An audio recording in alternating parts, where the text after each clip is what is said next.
Hi Emmanuel. Hello. I am so happy to be there with you.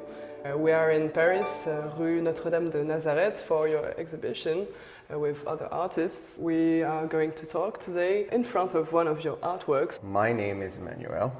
I'm an artist who happen to be visually impaired, and I'm originally from Malaysia. Currently, I'm living in Rotterdam, the Netherlands. So Emmanuel Perumal, your family name is also Yes. important. What do you want to tell us about this piece? Well, this piece is entitled The Puzzle of Life.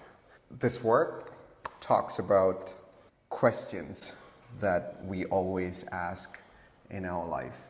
Why?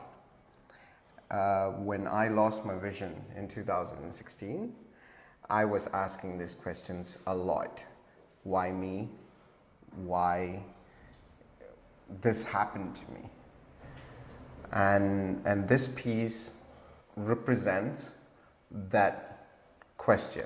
Our whole life is a big picture. To find out certain answers, we have to put the puzzle to see the whole big picture.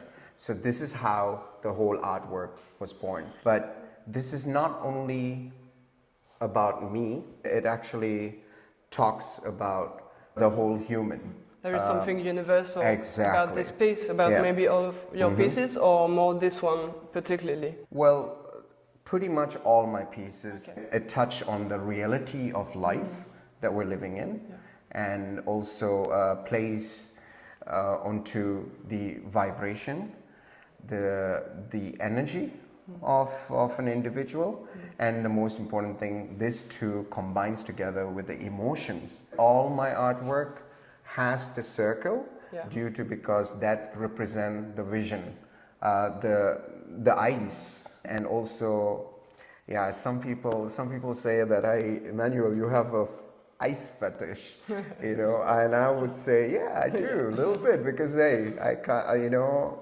since 2016, since the time that I lost my vision, I really miss that. You can see clearly, you can see the angles, you can see people, and this is what is happening to me right now. It is quite heavy, because I don't get that privilege anymore, and that's actually touches on the emotional side. And one way where I throw all this emotion is through my art. There is something that I'm seeing, maybe there's meaning to it. The fact that the puzzle pieces that are separated and in need to be put back together are in the black parts of the canvas. And I'm thinking it's a good metaphor for what you just said. Is that something you thought about? Well, I thought about that because it's like, everything starts with black and white. When we have this emotional breakdown, this emotional sadness to the world and to us, and and to make it balance, you have to add the color. The puzzle itself, it's coming out from the colored portion. How do you actually make the piece? Well, this is actually a technique called the acrylic pouring. It started in 1938. It's a modern technique where a little bit of psychedelic. I like the color movement, but also the cells that it creates. It kind of reminds me of nature. Yeah, I personally feel like that's where the spirituality makes a kind of bridge together between these two, nature and spirituality, combining one, combining the elements, and even the colors that I choose. It just goes towards not only focusing on the planet Earth that we're living in, it also goes in the cosmos. Can you tell us more about your relationship with spirituality? Well, I'm originally from Malaysia. Yes. Growing up with nature and also combining yourself together with nature to bring spirituality in my art. That's bringing meditation, bringing the outer body experience after meditation into every of my pieces. Putting out what has been working inside. Yes. Right. How can you describe your vision and your sensation? Well, firstly, I want to explain how much can I see, Yes. right? I'm blind on my right, and on my left, I see through a small little tunnel. I've got this question so many times, like, hey, Emmanuel, right now you're visually impaired. Does your other senses work much stronger? And does that actually plays a really big role on your art?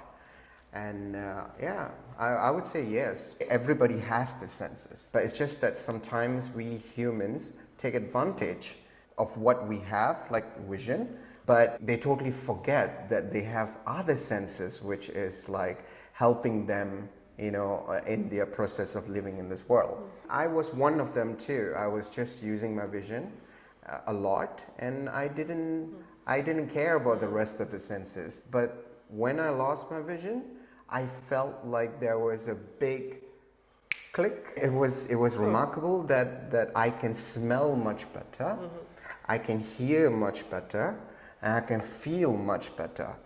And I really appreciate that on one hand, because sometimes I feel like a Superman. Yeah. But so yeah, absolutely yes. The other senses really work much stronger, and that actually helps me, gives me more power, more confidence. Getting these senses enhanced opened doors. Do you feel like this changed your connection to people, for example, or your choices in life, taking action? Well, it did. It did in a lot of manner. The world that we're living in, everything is with your eyes. And without vision, it's the end of the world, because we're living in a time whereby, with technology, with phone and etc., everything is through vision.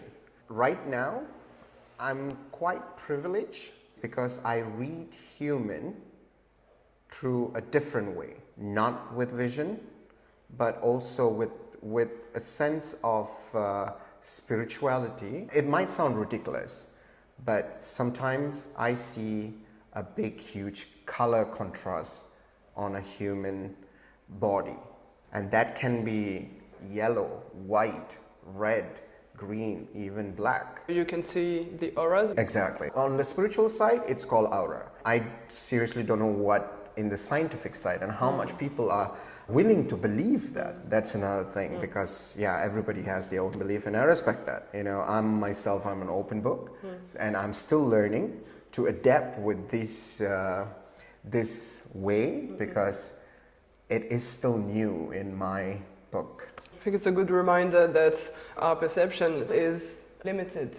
Whatever being animal we are. Okay, this may be the aura, but this is what I perceive. That's the only sure information. Have you been more receptive and more listening to what has been happening inside your body?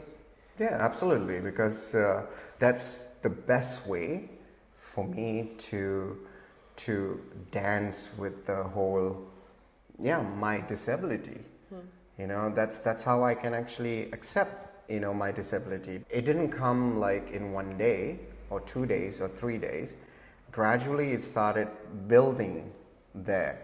And yes, I do agree when somebody tells me that, hey, you know what, Emmanuel, are you afraid of me? Yes, because we are living in a visual world, but I go with more on the spiritual, and also my gut feeling much more. Sometimes it's very difficult to explain until if a person actually puts on my shoe and understand what I'm going through of my daily life. So trust is one thing which has been a bit lacking, because I don't really see their face. I have to really come really close to them, and then I have to start studying their whole body language. Is someone taking advantage of me or not? I'd like to talk about positive thinking. I believe that every one of us has their own perceptions and experiences for a reason. Nobody can replace this experience, so why not make it something positive and accept it? Which were the first steps of going back in the positive? I do believe that every individual has negative and positive. And to achieve the positiveness, you have to go through negative. To achieve the negativeness, you have to go through positive too, because why, at the end of the day, for me personally, it's a yin and yang effect. You know, again, come back to the artwork. You know, it's black and white, you know, not a color. So everything you have to put into the whole jar of black and white, then you can actually see. So coming back to the positive state of mind, to be honest, I did have, you know, that positive mind since I was young, but it was more towards my career, my goal, you know, my, how do I say, my health, my, pretty much, and also mingling with friends and family member. But it actually shined much more on the day that I lost my vision, because there was a certain time where I was super negative. I even wanted to end my life because it was so heavy, and I was like, no, you know, everything is gone.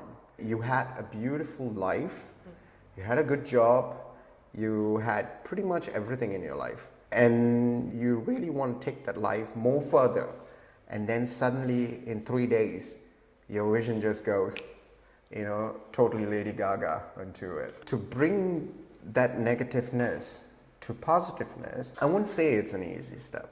It's a gradual change, step by step, and you can't be positive minded within a day or within 1 minute. No, you can't. Or all the time. Exactly. So for me personally, being positive minded, there is only one caption that came to me and said to me that, hey Emmanuel, you know what, you can be disabled, but what is your disability? That's the whole question. Yes, we are living in the world of vision, but still I have 2 arms, 2 legs. You know, I don't know whether I got a very nice face, you know, but but you know, I still like the beauty of life. You know, I have nature, I got good hearing power. So the positiveness only came in when I really realized and knocked myself and came to a point where I have to accept myself first, and that gradually build up the positiveness. I also realize that when people are different and they are positive minded, there are always the outside world will come and throw the negative energy to you and say, hey, you know what, don't forget that you are different. Well, fine with that, but how do you tackle that? That's another thing. And that's where you put your brave face on. You become a warrior. You become this strength, this power, not only for you. You start actually giving that power and the energy to the rest of the world by saying, hey, you know what? Being different is not the end of the world. That's actually the beginning of the world. Your old life has been renewed when you start realizing and accepting that you are different. And it's nothing wrong to be different. And it's nothing wrong to take criticism and turn the criticisms, bad criticisms, into something really super positive. So that's how I would actually explain. These negative thoughts may be like a test for the long run. Like, oh, are you still okay with yourself? Are you still a warrior? I think a warrior is like every day. You have good days, bad days, but in the end, if something comes up, how are you going to react to it? And I think this is a good way to remind, okay, there are going to be more challenges. This is life. Everyone has their challenges. So stay strong, you know? So I want to see this also as a positive thing. You may know, Emmanuel, I am very interested in the subject of colors. They have functions and they are actually waves, vibrations. Do you perceive the emotion of the color or the color itself? When I personally engage, because seeing is a very big word too for me, but when I engage with the energy of another artist's artwork, it mainly plays on vibrations.